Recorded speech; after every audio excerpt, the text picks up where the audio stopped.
tutur-tutur kantula tetela tulan ing parasdi. Wini wis situng upama pangis karo diet wing jaman Purwa. Wini suda trengkang dina wadama. Pinardi paneng kelata marya tekap wasananing wita. Tarawih lambang tumpa-tumpa panggung sang para wengkata.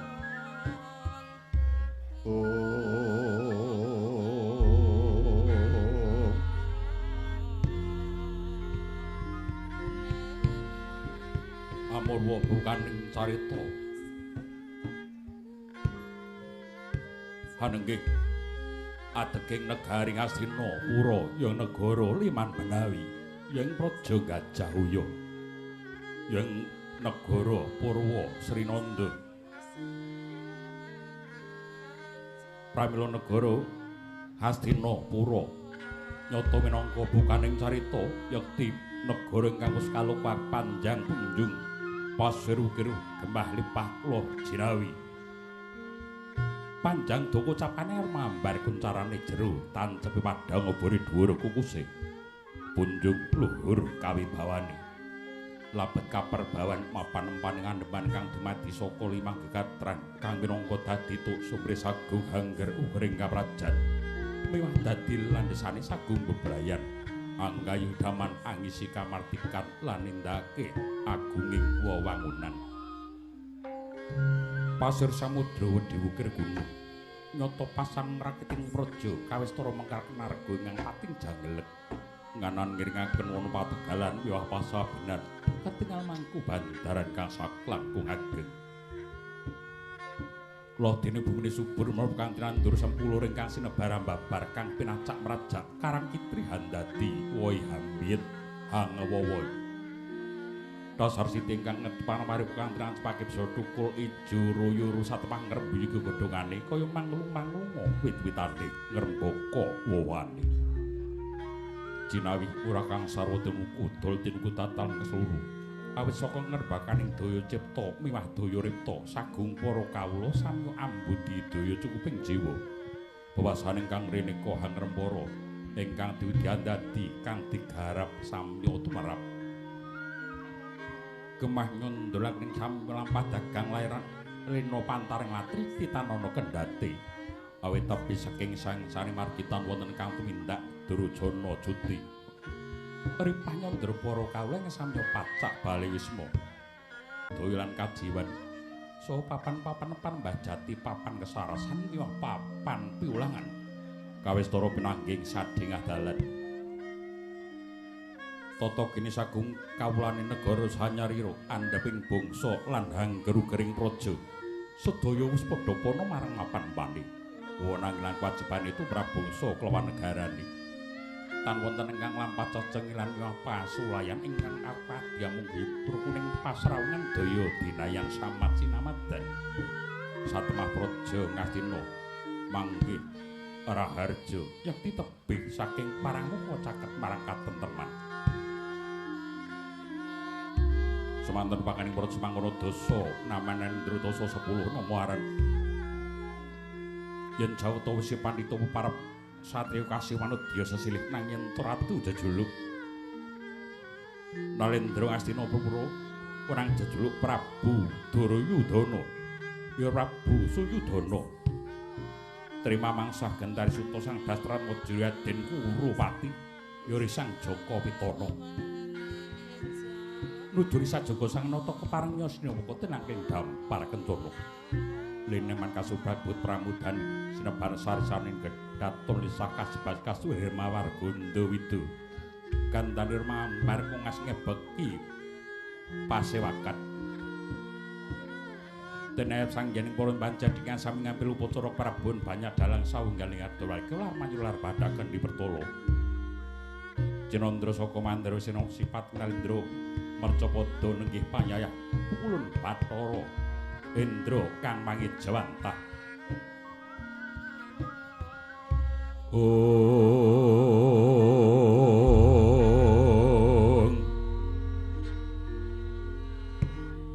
nanging kepareng ayun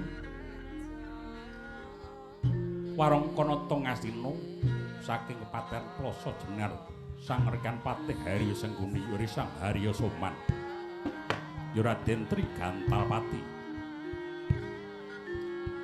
ingkang kawistara mapak praptanira Raja Mandura jejuluk Prabu Baladewa Yabara Resi Curiganata bekan maning kita Sang Raden Kakrasana jajar lenggah kula nujuing para pura Sang Bahyang Durna ya Resi Kumbayana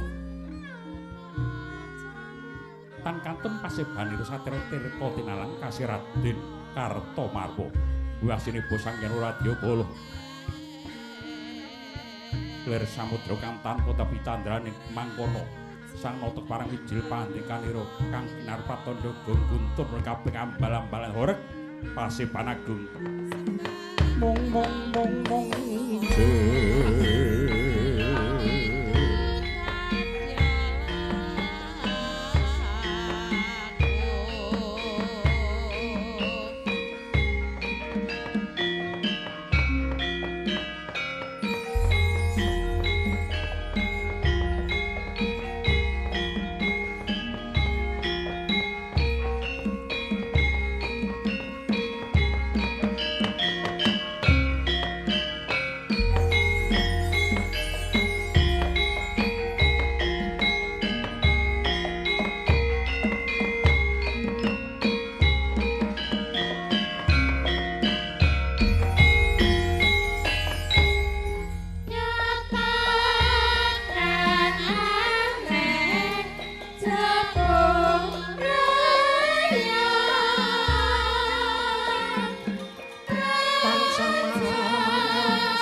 sasongko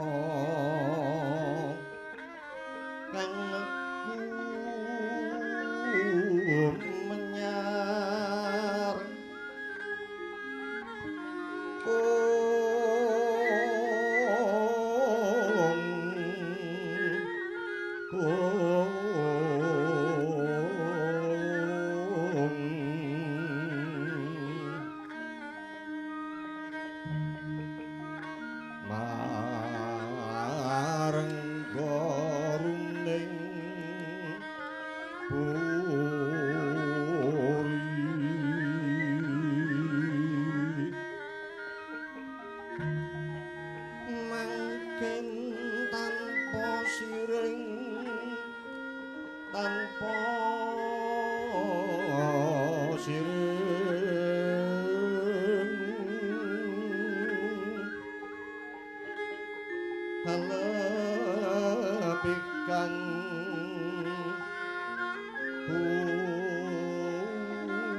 sasat sekar sinuju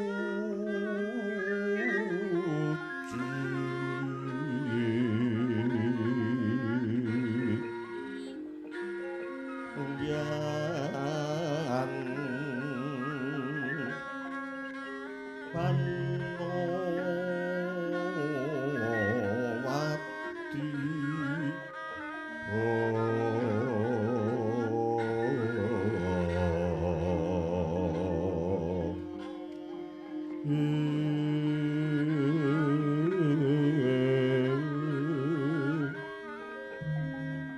lan ngomrem lelangen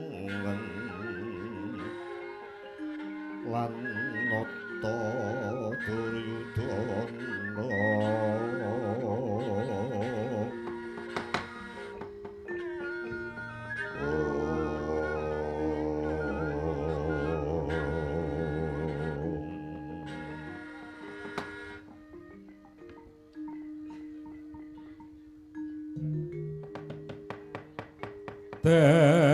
Denira hacampu prang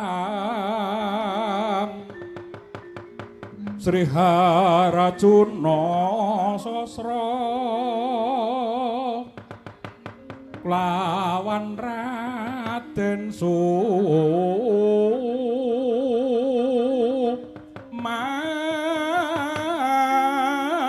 Sumantri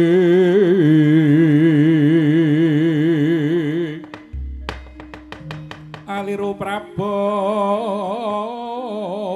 tanana kasoran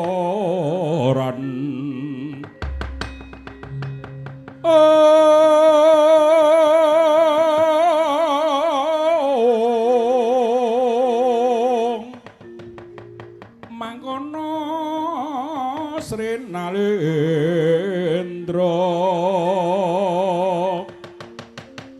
mangunti wikrama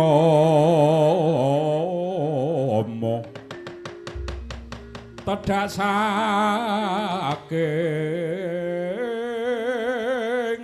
rata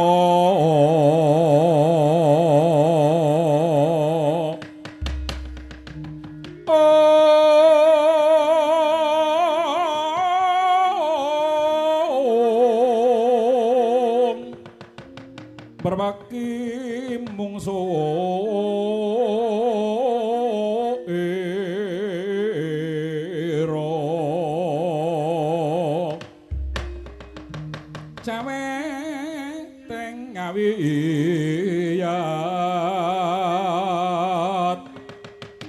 angutan kan sekar lumrang Banjaran Sari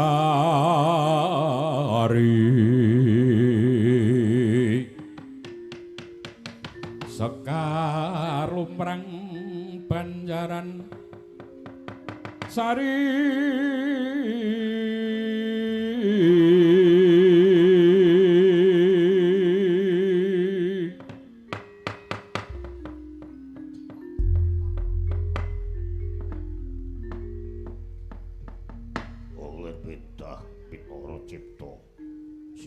Sang Wasiso mangkita paman Haryo Suman.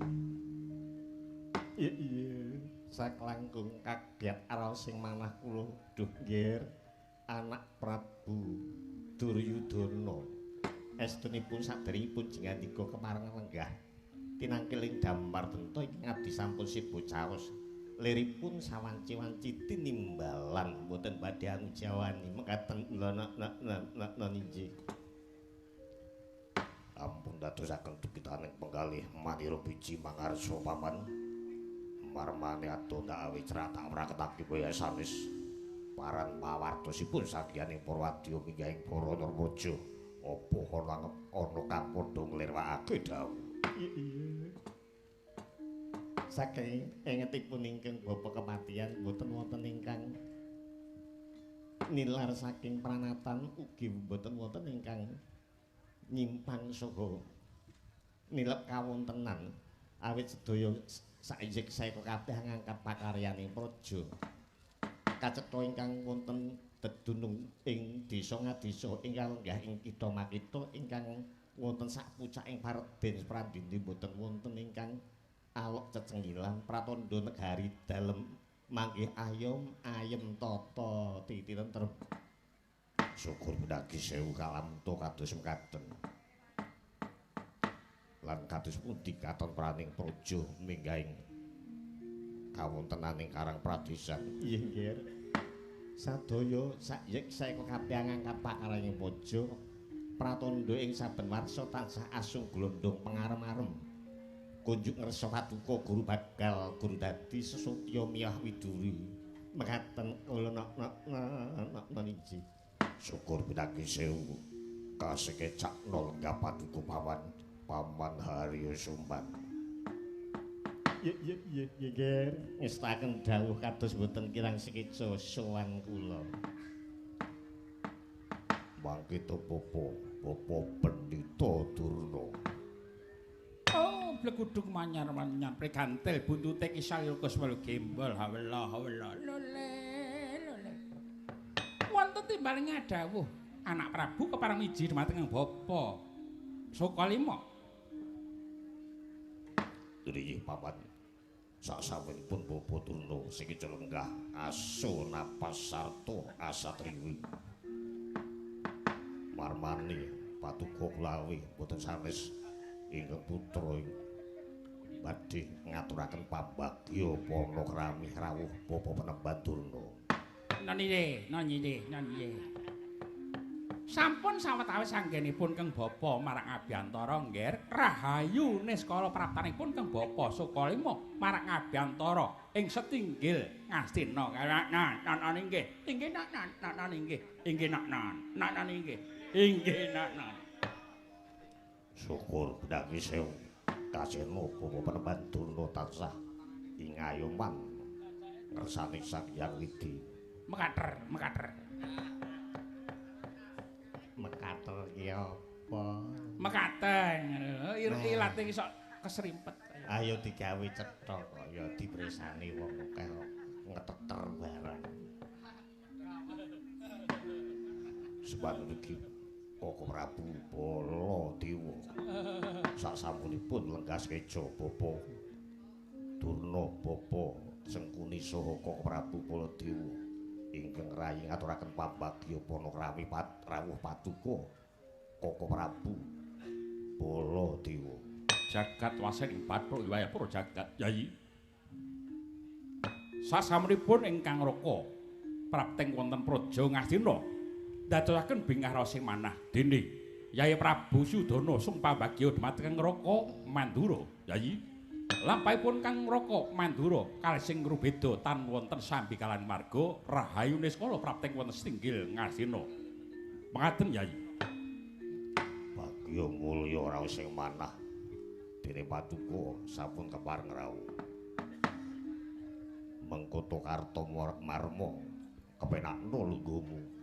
Nggih ngestuaken dawuh Kanjeng Prabu. Sawetawis anggenipun beber wonten ing Paseban ingkang rayi Prabu ngaturaken sembah pangabekti langkung rumiyin. Sagunjuk wonten sepaduka Kanjeng Prabu. Yo ndak tampa ndadake rasaning pamikir kepenakno lenggahmu. Sampun boten kirang prayogi malih Kanjeng Prabu sesembahan kula. Kondur wonten esanipun Koko Prabu Baladewa. Marmane paduka rikalenggan samangke. Kula aturi rawuh wentenipun wonten bab-bab ingkang badhe kula aturaken. Kula andharaken wonten saklebeting pasamuan kalenggan samangke. Duh Yayi Prabu. Gandeng sampun kepareng sabjagung lawan Yayi Prabu Sudana. Mbah Srambah para sangganing para pinesepuh sampun kepareng rawuh. Tumunten kula aturi amadhar pangandika menika kang dados wigatos sing pasewakan dene kalenggan menika Yayi Sudana ngempalaken dhateng para pinesepuh. Leng rambyang ingkang driya lirewang candra katawangan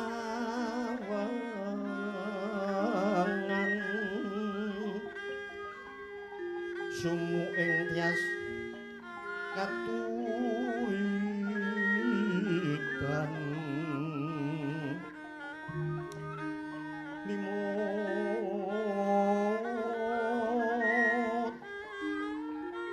limut kapiyataning wujud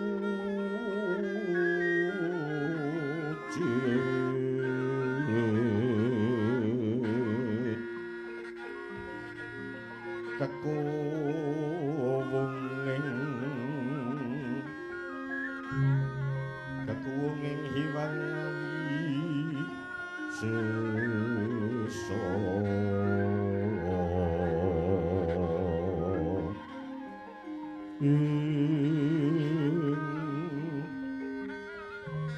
tanono kang kuciwa raras rumusebing driya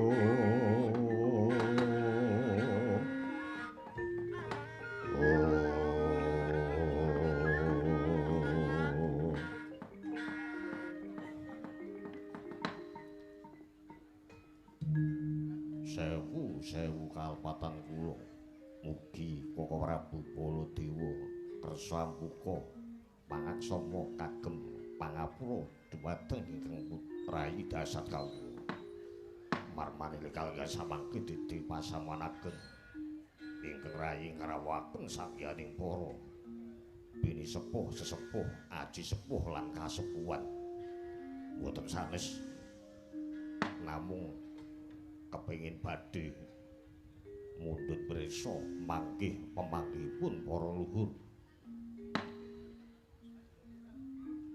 Estunipun menapa to kekiranganipun ingkang rayi dasat kula ngasta pusaraning praja negari Ngastina. Mugi para sepuh paduka Koko Prabu kasepuhan Bapa Pendhita Durna saha aji sepuh Paman Harya Suman. Nuwun sewu Yayi. Kepareng ingkang Raka nanggapi ingkang dados pangandikanipun Yayi Sudana ngenani babagan pagelaran utawi pasamuan ageng menika. Yayi. Nggih. Saking pamanggihipun Kang Raka, Yai Prabu Sudana anggenipun jumeneng nata ngasta kendho kencenging praja Ngastina sampun boten kuciwa. Nanging sedaya menika dumunung wonten raos. Yen to raos menika saged sumeleh lan sareh kula kinten saged tumanja wonten angga miwah para kadang santana sumarambah para kawula dasih. Nanging kasa wangsulipun yen to raos menika tasih kumrangsang gayuh ingkang dereng sakmestinipun menika mangke malah kepara saged ngobar babaling kanepson satemah anggenipun ngasta batu saraning praja saged kucem. Leres dawuh pangandikanipun Koko Prabu nanging tumrap rasane Duryudana kirang pas, kirang satrep. Mangke to Bapa Penemban Durna menawi pamanggih Bapa Penemban Durna kados pundi? Oh, blekudung manyar-manyar. Lole. Anak Prabu, Madhuk dawuh. Menika ngaten. Anak Prabu kepareng mundhut resa ngenani kararjaning praja Ngastina. Wiwit biyen mula negari Ngastina menika sampun kuncara nggih, sampun kuncara. Nggih. Menapa malih ing samangke kathah para pinter ingkang saged ngasta panguwaos praja Ngastina. Nah, ngenani bab para pinter menika kedah dipun andharaken supados ya pinter ning ya bener ngaten. Ampun ngantos pinteripun namung kangge minteri. Wah, menika mangke mindak kapitunan nggih. Nggih. Leres. Nanging tumrap raosipun Duryudana kirang pas. Paman Suling, Paman. Kaget aku. Malah sare. Kancane do nyambut gawe lendhe-lendhe gayur gong. Kesel kaya wau tata gamelan. Iye, dos pundi nggih? Dadak ngambali malih. Estunipun pamawasipun Paduka Paman Sengkuning anggen kula jumeneng Nalendra wonten negari Ngastina menika kekiranganipun menapa? Ya niku to. Nggih tata gelar niku nggih leres. Paduka menika Nalendra Gumbi Nethara Ratu sing ngabebala raja. Nggih. Bondo donya Paduka mboten kirang bebasan kinarya nambak kali Bhagawanta. Niku saged tembus. Nanging raos panjenengan kirang pana babagan menapa? Wonten bab-bab ingkang dereng saged kasembadan. Nggih. Menapa menika? Nyun sewu nggih menawi kula mratelakaken wonten palenggan samangke kirang satrep prayogi Paduka kemawon ingkang ngandharaken sadaya gong ingkang sapareng rawuh. Mangke Koko Prabu Baladewa Paman Pendhita Durna. Wonten paling dawuh Yai. Oh, wonten dawuh. Anak Prabu, Estunipun anggen kula ngrawakaken Paduka lan sampun kepareng nampi dawuh pangandika Paduka menika kirang terwaca, kirang marem, kirang pas tumrapi Duryudana amargi raos kula menika jeneng Nalendra Nadyanto Abebala Raja. Raosipun kadidene ancik sapucaking ngeri. jagat dewa Bathara. Yai. Sebabipun menapa Yai Prabu Suyudana paring pandika ingkang kados mekaten? Nggih. Ngaturaken kawuningan. Raosipun ingkang rayu Duryudana menika dereng ngraosaken marem, dereng ngraosaken jejem.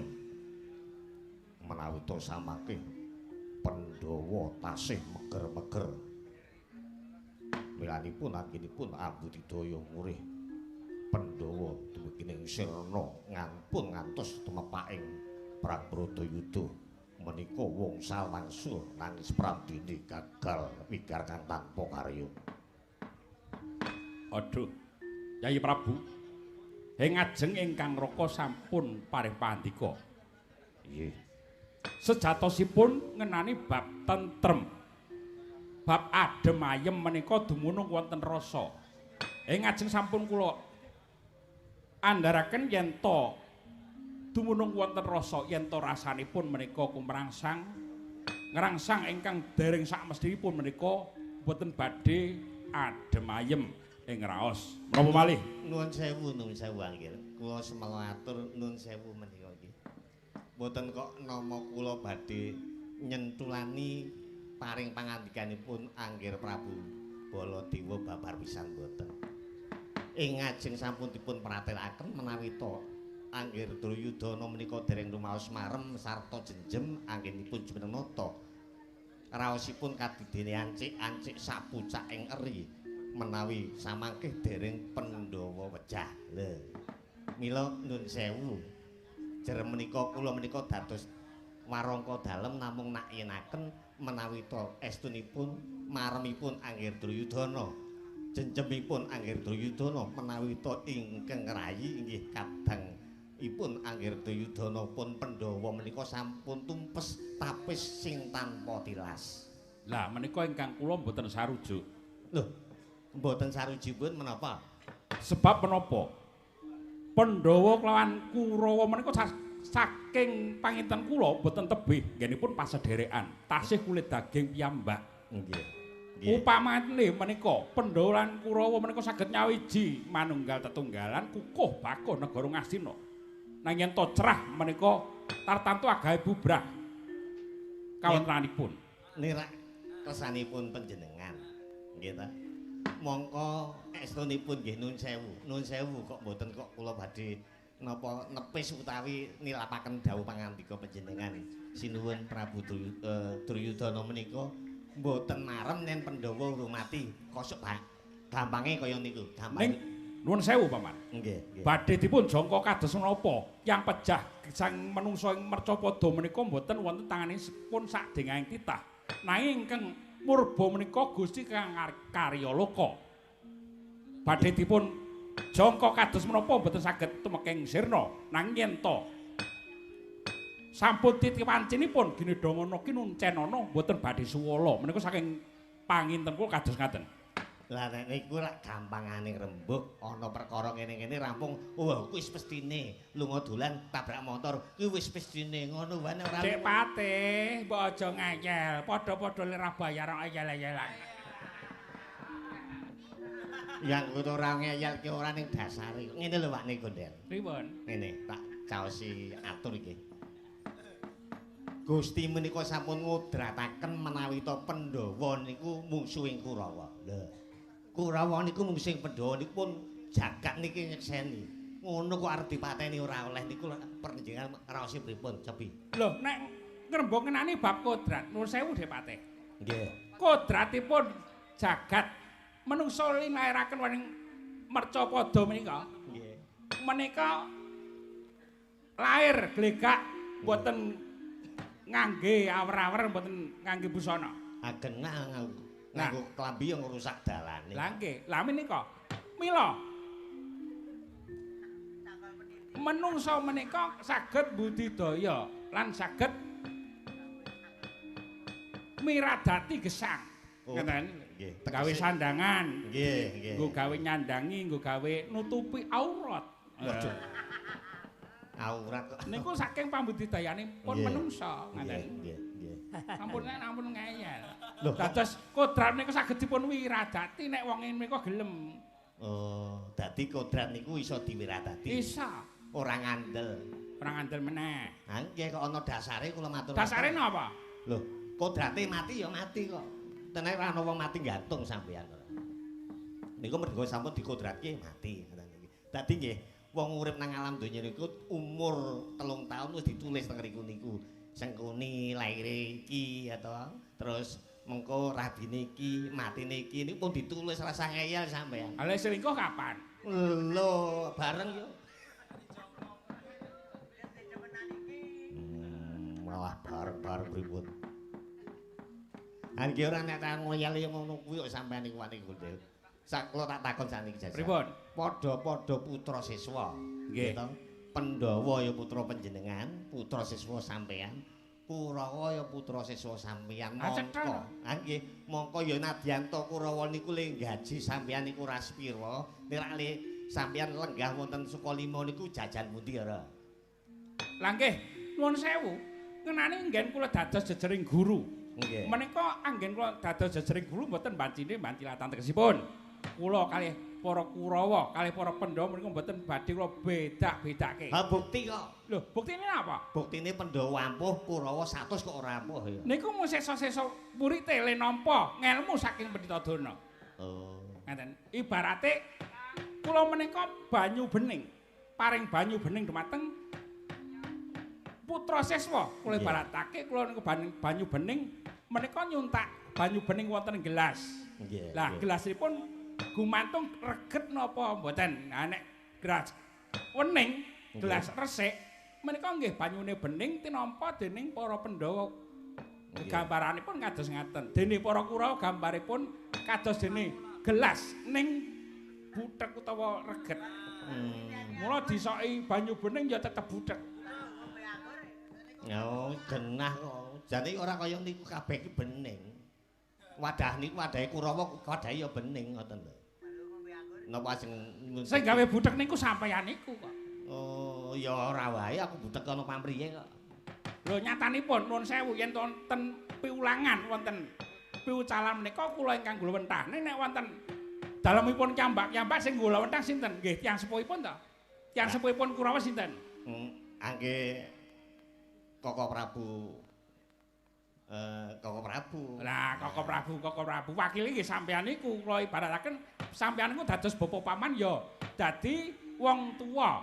Dadi ya iso ulang-uruk karo putra-putra nyontoni ya nyontoni sing bener ora. Seneng nyontoni cenanangan ngejak mayeng-mayeng. Alah ming pisan ngenane kowe kok le. Hei!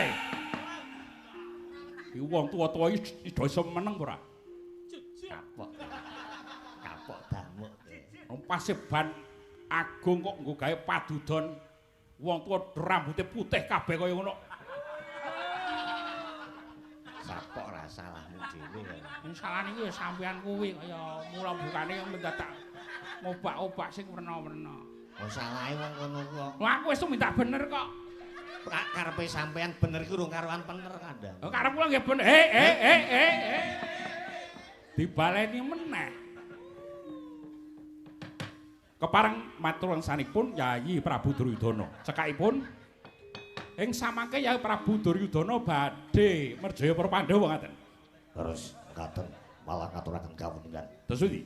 Bilih wedal samangke kula nampi pakabaran. Menawi to samangke Yayi Puntadewa lagi nandhang Sungkawa. Lho, sebabipun Amargi garwanipun ingkang Kakang Durpadi menika ical tanpa ketandha. jagat Dewa Bathara Yayi Wara Drupadi ical. Nggih mekaten malah tumrape kula menika gampil jumbo kalian pengajeng-ajeng kula patining para Pandhawa. Pandhawa menika ingkang dados suwing para Pandhawa menika Puntadewa. Tegese Puntadewa wis kelangan pakem, Puntadewa kelangan bojo, tegese wis kari mlaku sikil siji. Kula ibarataken kan namung kantun mijet wae ngranti patining para Pandhawa. Nuwun sewu. Menawi Kang Raka mboten sarujuk kados pundi? Niki nuwun sewu malih. Wong sing jenenge mufakat niku nggayuh musyawarah. Walik-walik. Oh, Gedeng.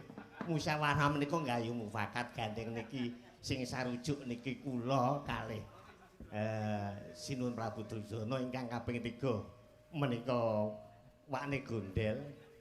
Kapan lek sarujuk kapan wong ditakoni kok. Wis to kula nek sampeyan ora sarujuk tenan tekan ndi tak oyak. Wani tak dolke pomangane bojoku arep apa kowe. Waduh. Tenan, yo nek ngantek sampean bali ora manut kareh kula tenan, tetep tak oyak, tak once, tak sengiti nek perlu tak dolke pomane bojoku. Nggih, nyuwun pangapunten, Jaya. Yen kersa dipekaten ingkang Raka tunggak dadap mboten melu garap, tunggak waru mboten melu-melu nanging sumangga kersa Yayi Prabu Duryudana kewala. Kados pundi paman? Pun sakniki dibodhoke kalih wakne gondel Paribaya mawon. mulih kados pundi sarananipun Pandhawa tumpes gandeng mawi pawatan Durpadi sampun ical tanpa ketandha. Pripun peng pasrah kemawon kalih Wakne Gondel ben kapok nyambut gawe bareng kok padha-padha le sambatan kok mok kangelan ora. Paman Durna. Wonten dawuh, Ger. Samangke kula semanggaken bab pecah gesangipun para Pandhawa, pecah saking panjenengan mboten nggih saking panjenengan. Rati demermanem tanono sabawan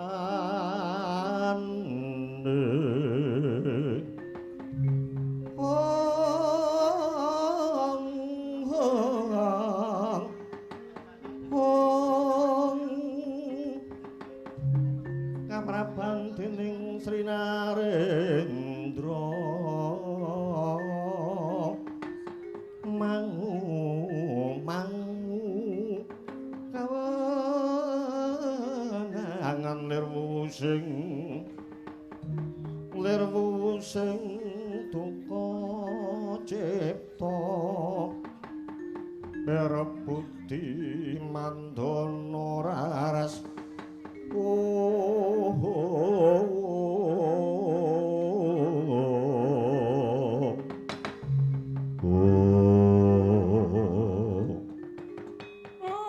kuduk manyar oleh sumarante anak Prabu Suyudana. Waduh dawuh Yen to sampun pasrah dumateng Bapa Sukalima bapas jagesangipun para Pandhawa. Samangke kula ingkang sagah budidaya gandeng kula menika sampun nampi dawuh najanipun kados napa kula menika ngombe banyu ngasina dahar ugi saking Pulwetu ngasina. Mila kula badhe tengenaken gegayuhanipun Angger Prabu Duryudana. apik Wasipun gati nggih badhe merjaya para Pandhawa marambah makaping para Kurawa nggayuh patine para Pandhawa menika tansah gagal kang tanpa karya. Lah menika mangke yen saking raos kula para Pandhawa nggenipun boten gampil dipun perjaya menika awit saking dipun ayomi Semar Badranaya. nggih Semar Badranaya najan tala tanpa rupa menika tasih Jawata kang mangit jawantah. Mila Semar kedah dipateni. Gandeng mateni Semar menika boten gampil merga menika tasih dewa dipun budidaya patine Semar. Sranene sing ditresnani Semar menika dipateni riyin. nggih Sing ditresnani Semar iku anake Semar sing ragil jenenge Bagong. oh dadi Bagong dipajahi riyin ngoten maneh. Bagong mati, Semar ngenes. Nggih. Modar. Wah. Nggih. Semar mati, Pandhawa kantun mijet wae ngrati. Boten badhe dangu mesti saged dipun perjaya napa malih. Wara Durpadi ical Puntadewa ngengleng lah niku kanten merjaya gandeng para Pandhawa sampun kecalan Semar kan kari nyekel cek bondondo pateni teng ngene. Nggih. Rumaos padhang raos semana kula pindhanipun lumampahi wanci panglo biar warna juling trio menawi mekaten pamangkipatiku namung kula semanggaken Paman Pandhidurna. Kula piyambak kang badhe budidaya, Ger. Samangke dumunten Kang Bapa. Sukalima badhe nyuwun pamit madal pasingel. Kepareng badhe mrepeki negara Ngamarta, Ger. Nggih menawi mekaten semanggaken Koko Prabu kula aturi nderek tutuntat tindakipun Paman Pandhidurna. Nggih, ngestaken dawuh namung saking pangraos kula namung pasrah marang panguwasaning Gusti Kang Murbeng dumadi. Jar pecah gesangipun menungsa menika mboten saking sadengeng titah. Kula semanggaken. Nggih. Paman Hari Soman. Nggih, cemadung dawuh. Tata-tata segani kaloga dawuhna marang para Kurawa sedaya. supados tutak lebetipun Paman Durna wonten negari Ngamarta kanthi srana apus krama mitulungi dhumateng pun Puntadewa. Iya, paring dawuh pangandika badhe kula staken kula nyuwun pamit sumpun kula tansah mburi paduka.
Iya, timbalane ngadhawuh paduka nyandhit anggen kula madal pasilan nggih.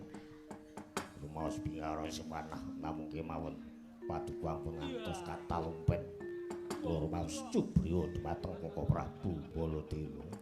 Iya, mangke cekap kula piyambak ingkang badhe caos pepengit bilih samangke ingkang raka Sinuwun Prabu Baladewa Hambalelo.